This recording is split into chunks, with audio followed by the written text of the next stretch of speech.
उन्हें आख्या तू साडा मार दे, हाँ तेरा मारते हुण सुलह कर लीजिए। मैं कहा ठीक हो गया। खानदानी बदमाश जे? नहीं, कोई खानदानी नहीं, शरीफ आदमी है, खेती बाड़ी करने, अपनी मेहनत मजदूरी करनी। आदमी तो कभी पिस्तौल नहीं रखता, कोई पछतावा नहीं? कोई पछतावा नहीं, दुनिया नाल चलना पैंदा है। वही सुलह भी होगी, वही सारा कुछ हो गया। मेरा भी मर जाता तो ये सुलह ही होनी सी। मतलब तू सोचा कि मैं बदला आप ही ले लवां? मैं बदला आप ही ले लवां, अल्लाह वार से मैं छुट्टा। सारी उम्र जेल की रोटी खानी?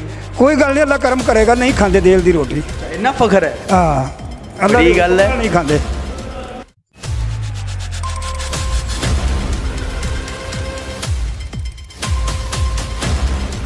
अस्सलाम वालेकुम जी, तुम पाकिस्तान की जानब से मैं हूं आपका मेज़बान आयान सरवर। नाजरीन, मेरे साथ मोहम्मद बूटा मौजूद है जो शेखुपुरा का रहायशी है। मेव हॉस्पिटल के अंदर दलेरी के साथ इंटर हुआ, दाखिल हुआ और साथ में पिस्टल लेके चला गया। ख़ानदानी दुश्मनी थी, किस वजह से आया था, किसको कत्ल करना था, बात करते हैं। मेरा बेटा जोड़ा है, उन्होंने दो बेटियां को गोलियां वज गई ने। शोफरे सरकारी हस्पताल च गए हैं, उतों एक उत्थे ही रह गया, दूजा जोड़ा उन्हें इत्थे टोर दिता, शिफ्ट कर दिता। वो बंदे ज़्यादा सन, मैं कला मैं अपनी बचत वास्ते पिस्तौल लैके आया वहाँ भी राज मैनू पै ना जान। इत्थे आया, इत्थे मेरे बेटे दम तोड़ते ने, सानू नहीं पता वो आए ने कि नहीं आए। जे मेरा अस्करा लैन गया वहाँ तो अगे वो भी लैके आए सन। जिसले मेरे बेटे दम तोड़े ने, मैं उतों छेती ना आया तो मैं उन्होंने गोली मार दी। पिस्टल घरों लैके आया? घरों लैके आया, पिस्टल मैं लैके घरों आया, मोटरसाइकिल से मैं गया। अपना रखा हुआ सी? अपना रखा। लाइसेंस है सी? नहीं, लाइसेंस गैर कानूनी सी? गैर कानूनी सी। अच्छा, फिर तू इत्थे आया? इत्थे आया तो मेरा जिहड़े बेटे दम तोड़ते, मेरे को ना जरिया गया, मैं उन्होंने मार दिता। किन्ने बेटे ने दम तोड़िया? एक बेटे दम तोड़ता, दूजा मेरा अस्पताल दाखिल है, जख्मी है। अच्छा। मेरे तो नहीं जरिया गया, वेख के कोई सबर ही नहीं होया। मैं जिमें भज के गया उवें जाके उन्होंने फैर दो मारते हैं। अच्छा, तू यह दस तुहाडी लड़ाई की वजह की बनी? लड़ाई साडी ये वे भी मैं उन्होंने नेड़े नेड़े मेरी खेती बाड़ी है, उन्हें जबरदस्ती माल छड्ड देना। मेरी बीवी मेरे बच्चे गए ने, समझाया, उन्होंने मारिया कुटिया, उनके कपड़े पाड़े ने। मैं फिर भी बंदे आए ने, मैं दरखास्त दी, मेरी दरखास्त नहीं हुई ठाणे। बंदे आए ने, उन्होंने दिन सुलह कराती। 10-20 दिन लंघे ने, फिर ब्याह सी, शादी सी मेरे भतरीजे दी, उत्थे टुके सारिਆਂ ਦੀ सुलह हुई सी। उन्होंने फिर फायरिंग करनी शुरू कर दी, नशा पी के शराब दी आदत दे विच।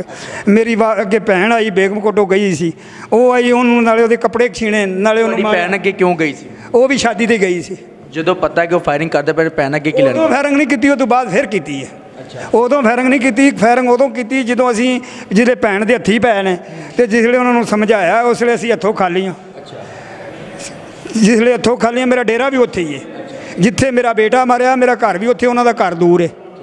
उन्हें फायरिंग खोल दी, बंदे पै छड़ा छुड्डू दिता, झट पिछों फिर मेरा बेटा आया, वो लंघन लगा, उन्होंने फैर मारिया, उन्होंने ना वजा, उन्हें मारिया, उन्होंने लग गया। उन्हें मेरे 2 बेटे उत्थे जख्मी कर दिते, इत्थे हॉस्पिटल आए, साथ दे दिते।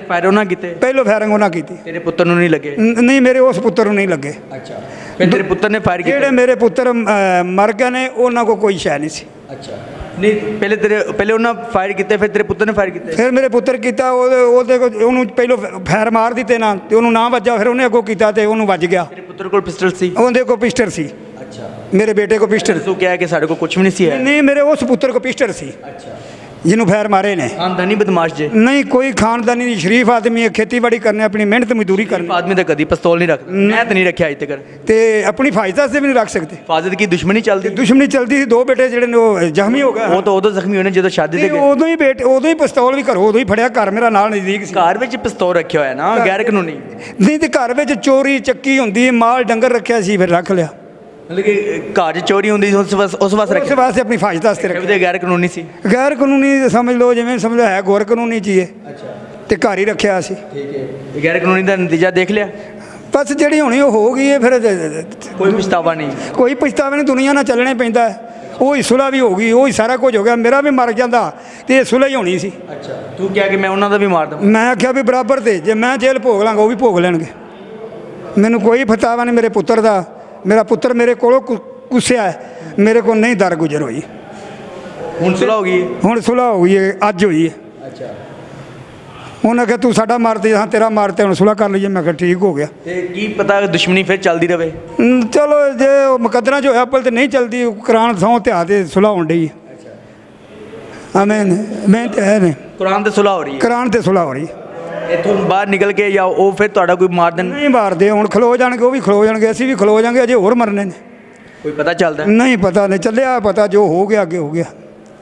ਅੱਛਾ ਰਾਜੀਨਾਮਾ ਹੋ ਗਿਆ। ਅੱਛਾ, ਇਸ ਤੋਂ ਪਹਿਲੇ ਤੁਹਾਡੀ ਕਦੀ ਵੀ ਸਾਰੀ ਉਮਰ ਜਿੰਨੀ ਤੁਹਾਡੀ ਗੁਜ਼ਰ ਗਈ ਹੈ ਕਦੀ ਲੜਾਈ ਝਗੜਾ ਇਹਨਾਂ ਨਾਲ ਹੋਇਆ ਹੋਵੇ? ਨਹੀਂ ਹੋਇਆ, ਬਸ ਇਹ ਹੁਣੀ ਵਾਰਦ ਹੋਣੀ ਸੀ, ਕਤਲੋ ਗਰ ਦੱਸਾ ਹੋਣਾ ਸੀ, ਕੋਈ ਲੜਾਈ ਬੁਲਾਰਾ ਨਹੀਂ, ਬਸ 10 ਦਿਨ ਅੱਗੇ ਲੜਾਈ ਹੋਈ ਹੈ। ਦੇ ਵਿੱਚ ਕੀ ਲੱਗਦਾ ਹੈ? ਰਿਸ਼ਤੇ ਜੋ ਮੇਰੇ ਲੱਗਦਾ ਭਤਰੀਜਾ ਹੀ ਲੱਗਦਾ, ਦੂਰੋਂ ਨੇੜੋਂ ਰਿਸ਼ਤੇ 'ਚ ਨਜ਼ਦੀਕ ਨਹੀਂ, ਸਕਾ ਨਹੀਂ ਲੱਗਦਾ? ਨਹੀਂ, ਬਲਾਦਰੀ ਤੌਰ ਰਿਸ਼ਤੇਦਾਰੀ 'ਚ ਬੜਾ ਲੱਗਦਾ, ਨਜ਼ਦੀਕ ਨਹੀਂ ਹੈਗਾ। ਲੜਾਈ ਤਾਂ ਆਪਣੇ ਨਾਲ ਹੁੰਦੀ, ਬਗਾਨਿਆਂ ਨਾਲ ਤਾਂ ਬਹੁਤ ਘੱਟ ਲੜਾਈ ਹੁੰਦੀ ਹੈ। ਬਸ ਜਦੋਂ ਹੁਣ ਜਿਹਦਾ ਬੰਦਾ ਨਸ਼ਾ ਪੀ ਕੇ ਉਸ ਵੇਲੇ ਉਹ ਆਪਣਾ ਨਾ ਕਿਸੇ ਨੂੰ ਨਹੀਂ ਵੇਂਦਾ ਵੀ ਮੈਂ ਆਪਣਾ ਵਾਂ ਜਾਂ ਕਿਸੇ ਦਾ ਵਾਂ। ਨਸ਼ੇ ਦੀ ਹਾਲਤ 'ਚ ਬੰਦਾ ਕੋਈ ਨਹੀਂ ਵੇਂਦਾ ਕਿਸੇ ਨੂੰ। ਉਹਨੇ ਸ਼ਰਾਬ ਪੀਤੀ ਸੀ ਵਿਆਹ ਦੇ ਦੌਰ, ਅਸੀਂ ਨਸ਼ਾ ਕੀਤਾ ਹੀ ਕਦੀ ਨਹੀਂ। ਚਲ ਠੀਕ ਹੈ, ਮੰਨ ਲੈਣਾ ਉਹਨੇ ਸ਼ਰਾਬ ਪੀਤੀ ਸੀ, ਉਹਦੇ ਕੋਲ ਪਿਸਟਲ ਸੀ, ਉਹਨੇ ਫਾਇਰਿੰਗ ਕੀਤੀ, ਤੇਰੇ ਪੁੱਤਰ ਨੂੰ ਲੱਗ ਗਈ। ਕਾਨੂੰਨ ਦਾ ਵੀ ਤਾਂ ਅਦਾਰਾ ਹੈ ਸੀ ਨਾ, ਪੁਲਿਸ ਸਟੇਸ਼ਨ ਵੀ ਤਾਂ ਹੈ ਨੇ ਪਾਕਿਸਤਾਨ ਦੇ ਵਿੱਚ, ਕੋਈ ਐਸਾ ਅਦਾਰਾ ਨਹੀਂ ਦਾ ਜਿੱਥੋਂ ਤੁਹਾਨੂੰ ਇਨਸਾਫ ਮਿਲ ਸਕੇ? ਇਨਸਾਫ ਵੇਖ ਲਓ ਜੀ, ਅੱਜ ਤੱਕ ਵੇਖਿਆ ਜਿਹੜੇ ਬੇਗੁਨਾਹ ਬੰਦੇ ਨੇ ਉਹ ਸਜ਼ਾਏ ਮੌਤ ਹੋਏ ਨੇ, ਜਿਹੜੇ ਗੁਨਾਹਗਾਰ ਬੰਦੇ ਨੇ ਉਹ ਬਾਹਰ ਗਏ ਚੱਲੇ ਨੇ। ਤੁਸੀਂ ਦਰਖਾਸਤ ਦਿੱਤੀ ਸੀ? ਦਰਖਾਸਤ ਦਿੱਤੀ, ਸਾਡੀ ਦਰਖਾਸਤ ਹੀ ਨਹੀਂ ਹੋਈ ਪਹਿਲੀ।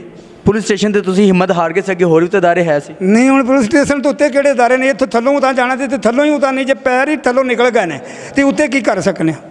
ਜੇ ਇੱਕ ਨੀਂਹ ਧਰੀ ਹੈ, ਨੀਂਹ ਡਿੱਗ ਪਈ ਤਾਂ ਉੱਤੇ ਕੀ ਹੋ ਸਕਦਾ? ਸਹੀ, ਮਤਲਬ ਤੂੰ ਸੋਚਿਆ ਕਿ ਮੈਂ ਬਦਲਾ ਆਪ ਹੀ ਲੈ ਲਵਾਂ? ਮੈਂ ਬਦਲਾ ਆਪੇ ਲੈ ਲਵਾਂ, ਅੱਲਾਹ ਵਾਰਸੇ ਮੈਂ ਛੁੱਟਾ। ਸਾਰੀ ਉਮਰ ਜੇਲ੍ਹ ਦੀ ਰੋਟੀ ਖਾਣੀ ਹੈ? ਕੋਈ ਗੱਲ ਨਹੀਂ, ਅੱਲਾਹ ਕਰਮ ਕਰੇਗਾ, ਨਹੀਂ ਖਾਂਦੇ ਦਿਲ ਦੀ ਰੋਟੀ। ਅੱਛਾ, ਇੰਨਾ ਫਖਰ ਹੈ? हाँ, बड़ी गल है। नहीं खाते। नाज़रीन, ये मोहम्मद बूटा है और बड़े फ़ख्र के साथ मतलब ये बोल रहा है कि अल्लाह के हुक्म से जो ना जेल की रोटी नहीं खाएंगे, बाहर की खाएंगे।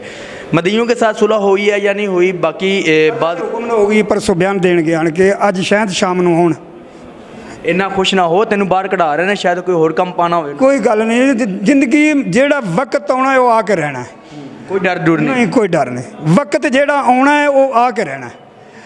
ਜਿਹੜੇ ਮੁਕੱਦਰਾਂ 'ਚ ਲਿਖਿਆ, ਜੇ ਗੋਲੀ ਨਾਲ ਲਿਖੀ ਗੋਲੀ ਨਾਲ ਮਰਨਾ, ਜੇ ਡਿੱਗ ਕੇ ਮਰਨਾ ਡਿੱਗ। ਪੁੱਤਰ ਤਾਂ ਚਲੋ ਮਰ ਗਿਆ ਸੀ, ਤੂੰ ਉਹਨਾਂ ਦਾ ਤਾਂ ਨਾ ਮਾਰਦਾ? ਨਹੀਂ ਨਹੀਂ, ਉਸ ਵੇਲੇ ਪੁੱਤਰ ਕੋਲੋਂ ਕੁਛ ਤੇ ਕਿਸੇ ਮਾਂ ਦਾ ਪੁੱਤਰ ਸੀ, ਤੇ ਮੇਰਾ ਵੀ ਮਾਂ ਦਾ ਹੀ ਪੁੱਤਰ ਸੀ, ਮੇਰਾ ਬੇਟਾ ਸੀ, ਉਹ ਤੇ ਦੂਰ ਸਨ ਤੇ ਮੈਂ ਕੋਲ ਖੜਾ ਪੁੱਤਰ ਕੋ ਆ ਬੈਠਾ। ਲੜਾਈ ਹੋਈ ਦੋਨਾਂ ਘਰਾਂ ਵਿੱਚ, ਫਾਇਰ ਲੱਗ ਗਿਆ ਤੇ ਕੋਲੋਂ ਮਤਲਬ ਲਿਖਿਆ ਹੋਇਆ ਸੀ, ਚਲੋ ਵੱਜ ਗਿਆ, ਕੋਈ ਨਹੀਂ, ਤੂੰ ਤਾਂ ਨਾ ਹਰਕਤ ਕਰਦਾ? ਨਹੀਂ ਨਹੀਂ, ਮੇਰਾ नहीं खिलौना होया, हरकत क्यों ना करता, मेरा बेटा मेरे को कुस गया सी, मैं किवें खिलांदा। नाज़रीन देखें कितनी डिटाई के साथ ये बंदा ये बात कर रहा है कि जी मैंने मारना ही मारना था, और इतना फ़ख्र से ये बोल रहा है कि जी मैंने रोटी खानी, बाहर की खानी है। तो बाकी इनके ऊपर अल्लाह ही रहम करे, बाकी हम तो कुछ नहीं कह सकता।